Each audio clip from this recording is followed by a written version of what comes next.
In other breaking news this morning on Benghazi now in this Fox News exclusive, because documents are now revealing that U.S. intelligence agencies were fully aware that weapons were moving from the terror stronghold in Libya to Syria before the attack that killed the 4 Americans that you see at the center of our screen. The paper trail also contradicts President Obama's assertion that the rise of ISIS came as somewhat of a surprise to the administration.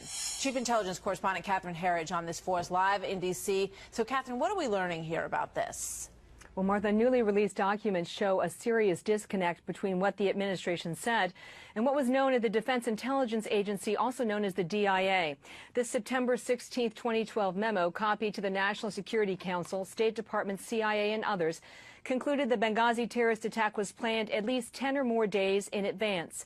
The DIA memo also reports the attack was tied to 9/11 and was retaliation for a June 2012 drone strike that killed an al-Qaeda strategist. There is no discussion of a demonstration or an anti-Islam video. Quote, the intention was to attack the consulate and to kill as many Americans as possible, to seek revenge for the U.S. killing of Abu Yahya al-Libi in Pakistan, and in memorial of the 11 September 2001 attacks on the World Trade Center buildings. Judicial Watch obtained these new records by suing in federal court. The Obama administration says it was a coincidence that it occurred on 9/11. In fact, their intelligence said it wasn't a coincidence, and in fact, specifically, the attack occurred because it was 9/11. And another DIA memo from 2012 predicts the rise of ISIS and the establishment of a caliphate 17 months before the president called the terror group the JV team, Martha. There's been a lot of discussion about what our operatives were doing there at the time when this attack happened, and that there was discussion about moving weapons out of that very volatile area in Libya. What do we learn about that in here, Catherine?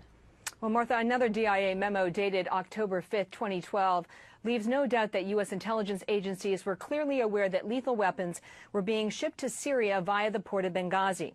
In a recent interview with Bret Baier, the former acting CIA director skirted the topic. Were CIA officers tracking the movement of weapons from Libya to Syria? Can't talk about that. Can't talk about it. Can't talk about it. Even if they weren't moving the weapons themselves, are you saying categorically that the U.S. government and the CIA played no role whatsoever in the movement of weapons from Libya to Syria? Yes, we played no role. Now, whether we were watching other people do it, I can't talk about it. The DIA memo also reported that military stockpiles were moving from Benghazi to the Syrian ports of Banias and Bor Islam, and the shipments included rifles, RPGs, and missiles. Clinton, who also skirted the weapons issue during her only congressional testimony on Benghazi of January 2013, Martha. Yeah.